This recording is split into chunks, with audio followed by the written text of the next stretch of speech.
Thank you, Mrs. Elsie. That was beautiful. At this time, it is my privilege to recognize this year's Valedictorian.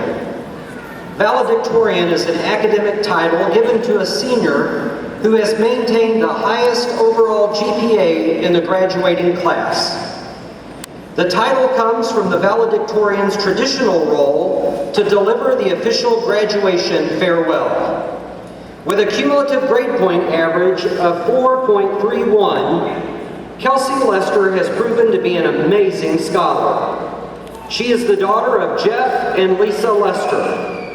Using approximately $15,000 in scholarships, Kelsey will attend Missouri State University to pursue a pre-med degree in chemistry. After college, Kelsey's goal is to become an anesthesiologist.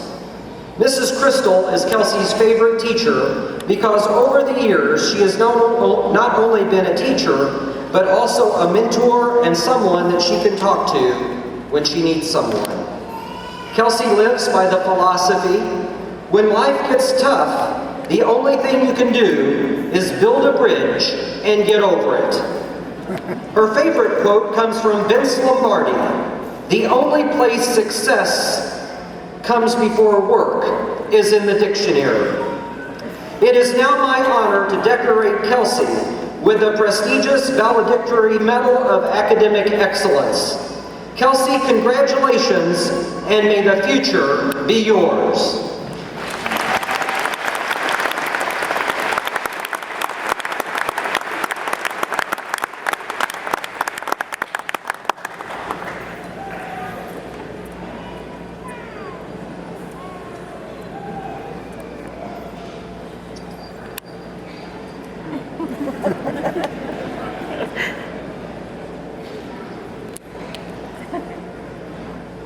You can get all of these pictures at Kevin G. Lowry on Twitter. Now here's Kelsey.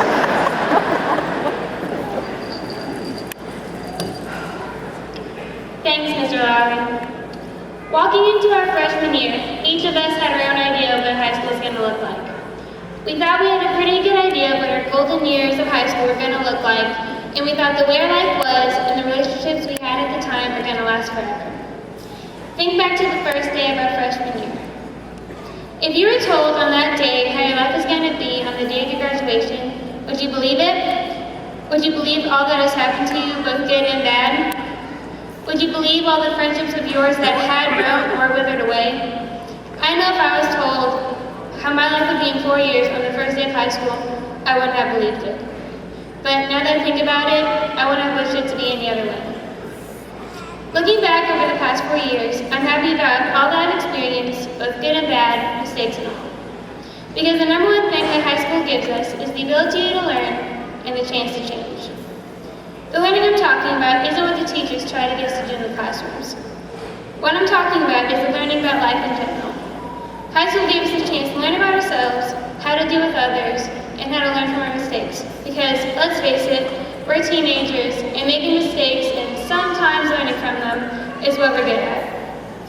The experiences we've had in high school are going to carry over into how we take on life from here on out, and that is something that can never be taken away from us. Again, looking back at our little freshman year selves, I think all of us can say that we've changed just about every way since then. The thing that separates high school from any other type of schooling is that we changed so much from start to finish. One way high school has helped us all is that it's given us a chance to find ourselves. Cliche, I know, but without high school, we really wouldn't know what kind of people we like to be around, what kind of people we can handle, and what our interests are. With the endless possibilities of social opportunity that high school has to offer, each of us was able to find our own social niche. The social groups we have found are the ones that we will remember forever. One day, we will be like our parents, telling our kids and younger generations about all the crazy things we do with our friends in high school, still laughing about it like it was yesterday. Some of the stories that we can tell people about in the future are things we went through as a class. There is an undefeated football season, a school-wide music video parody of Psy's Gangnam Style. There's the infamous bus ride back from the football game in Arkansas when one of the pep buses broke down, or frankly, any bus ride with any school, sport, club, or activity. There's a state football game where I'm pretty sure it's actually raining sideways. There's there's the intruder drills where we got to barricade the doors instead of doing classwork. There's a blackout that happened when we were sophomores that let us be locked into our third block class for a couple hours.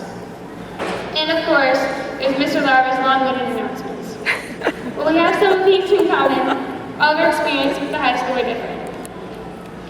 We will all look back on high school with our own point of view and our own memories. We had different school schedules, different activities, and different social circles.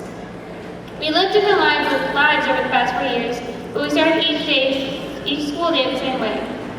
And that's being told that we're sitting in the best high school in America, that we needed to learn like never before, and that we had to do whatever it takes, no excuses. While these statements from good old Mr. Lara seemed tired at the time, I don't disagree. After the memories I've made over the past 4 years and the friendships I've made with both my teachers and classmates, I wouldn't have chosen to go to high school anywhere else. And I have a feeling that many of you feel the same way. While some of us may have rolled our eyes during the announcements every morning, Lebanon High School will always be the best high school in America to each of us. It will always be special to us and bring back a feeling of nostalgia when we step back on its campus. Only the next time we step onto the campus, it will be different. We will be walking through the doors not as students, but as alumni. We can come together in the future as Lebanon's class of 2013, but we're still individuals in the end. After we graduate as one today, we will go forward, each with our own journeys ahead of us. We all have bright futures ahead of us, whether going to college, straight into the workforce, or the military. We have our whole lives to look forward to with more challenges, more memories, and more change. Some of us will leave this town, some will stay. Some of us will cross paths with each other in the future, some of us will not. But one thing is for sure, all of us are going to continue to change and grow. Looking back 4 years from now, we'll be able to do the same thing as today and think about how different we are and how much we've learned as we've matured since our high school graduation. And we're going to continue to do that 10 years from now or even 50 years from now. No matter how far into the future we're looking back from, one thing will never change. And that is, once a yellow jacket, always yellow jacket. Congratulations, guys, we've done it.